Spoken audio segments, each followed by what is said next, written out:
Gary Lowe with Progressive Nature here. We are at the World Series of Handball in Lake Las Vegas, Nevada, and so fortunate to have the head coach of the women's national team, Coach Sarah Gascon, with us today.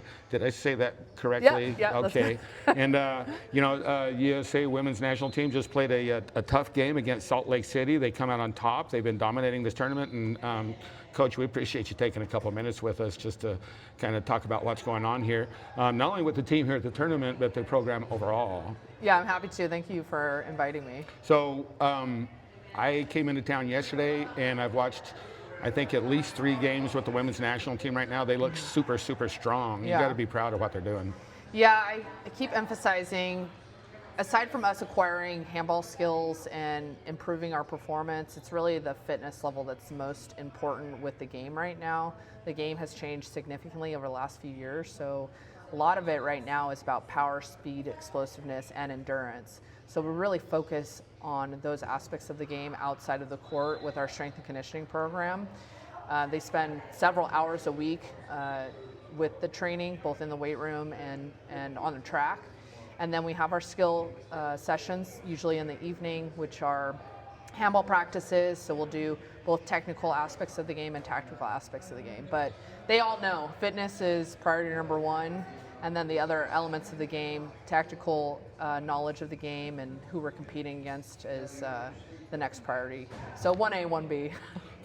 So for the U.S. market, would you say that this is a fairly new sport for the U.S.? Well, we've been involved in handball globally, especially on the women's side, since the 70s. So we've had a women's team. It's just in the 80s when we had our first Olympic team in '84, we did really well. '84, '88, those athletes we qualified. We used to win gold medals at Pan Am Games pretty consistently over time, and then in the 2000s there was a bit of a drop off. So we've kind of struggled in the 2000s to gain support, both sponsorship support, financial support, but also having athletes join our program. And the reason why is because women's sports is so different now. You have the professional basketball league, tennis, golf, volleyball, softball. So female athletes are choosing those sports over some of the other Olympic sports that aren't necessarily NCAA sports. So that's kind of where you see the difference in over time, I would say. Right on. Now, you yourself participated as an athlete for many, many years around Yes. Olympic organizational events or national events, correct? Yes, I did. To include the Pan Am qualifiers? Yes, I played for USA Volleyball, I played for USA Baseball, I played for USA Team Handball. I would say USA Team Handball is the longest I've played, 20 years, but I did play for USA Baseball for 8 years and have a gold medal. We have 2 gold medals and 3 bronze medals, so that was just a wonderful achievement for our country. But yeah, that's been my career. I joined Team USA, my first team, when I was 19 or 20 years old, playing for USA Volleyball, and then the following year I got invited to play for USA Baseball. So after that, USA Handball. So it's been, I've had a really good time. I had a really great run in my 20s, 30s, and then into my 40s, and now I'm officially retired and coaching the team. So it's kind of come full circle, but I'm really proud and honored to be able to be named the head coach, and it's always been a dream of mine to be a part of the Olympic story. And for us, less than 2 years away now. Yeah. It's a really exciting time. It's for right us. on the doorstep. Yeah, isn't it really is, and especially it's going to be in my hometown. So I'm from Los Angeles, so it's pretty exciting. Oh, for really? Me. Yeah. I didn't realize Yeah. that.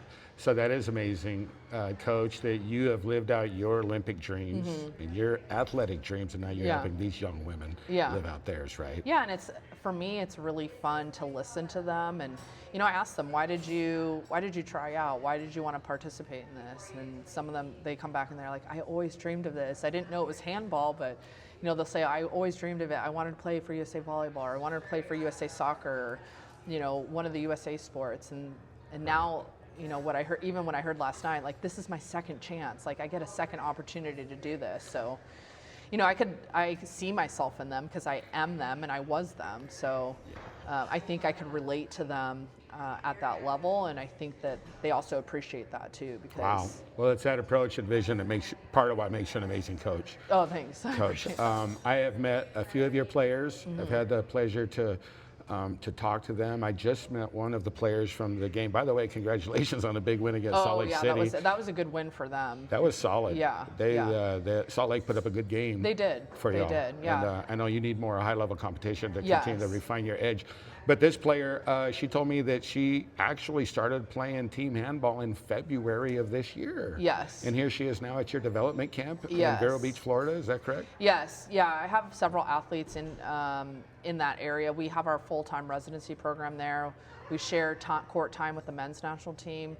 We collaborate a lot with the men as well. But yeah, I have about 23 women that are there full-time now, which is really great for our program. And this camp was really important. So we invited all the national team players and all the development athletes to come to this camp, and we ended up with 50 athletes, which is very impressive for a training camp. So is an event like this also a recruiting resource for the national team as well? Yes, and it's also an evaluation. So you'll see some of the players, they're a little anxious sometimes because they know they're being evaluated, but it's not just about the evaluation, it's also a learning opportunity, and as you said, it's competition for them. So a lot of them they did start in January or February, or some of them just moved to the residency in June.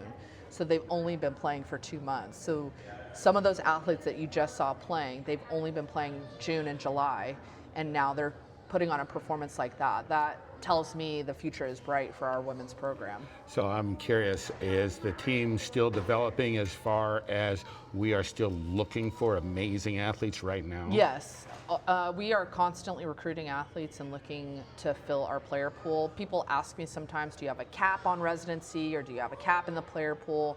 My answer is no.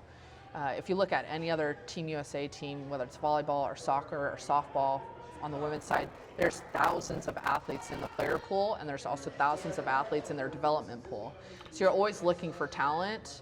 And then the other part is we're growing the sport too. So not everybody's going to make the Olympic team or make a Pan Am Games team, but if you could develop the athletes and create what I always emphasize is a culture of excellence and a competitive culture at that, then I think we're doing the right things, which is what's happening right now. That's amazing. So if one of our viewers knows a young lady that, or an athletics, she doesn't have to necessarily be young, she just needs to be amazing, that wants to say, yeah, I want to put my hand in the ring for that, how do they reach out? Yeah, they could look up all of our social media usually has our tryout information on there, and then our website, USAteamhandball.org, will have our tryout information, or if you want to learn a little bit more about the women's national team, that information is on there as well. And then anytime we're at tournaments or events, or sometimes we run clinics, people are more than welcome to come and chat with us or talk to any of our athletes. Our athletes know that they're ambassadors of the sport, and they know that they're a reflection of our women's program. So they're all really sweet women and very smart women. They're not just athletes, they're just really accomplished women that are happy to help out, and they get really excited about teaching new athletes or talking to people about team handball and what it's like training for the Olympic Games. Amazing. They really are. They're you can tell that they carry that ambassadorship with them in all the conversations I've seen, and the sportsmanship that we see out on the court. It's something that is a part of them, and it comes from leadership within the team. So Coach, we really appreciate the time. No, I appreciate your time and really looking forward to the future. So I'm glad you all are partnered with us and looking forward to see what the future holds for both of us. You bet. Coach Sarah Gascon, the USA national, or the women's national team head coach for your team, Team USA, guys. Continue to support the team. Reach out if you know somebody that needs to be involved in this thing. Make that nomination. In the meantime, go USA. Thank you, Coach. Thank you.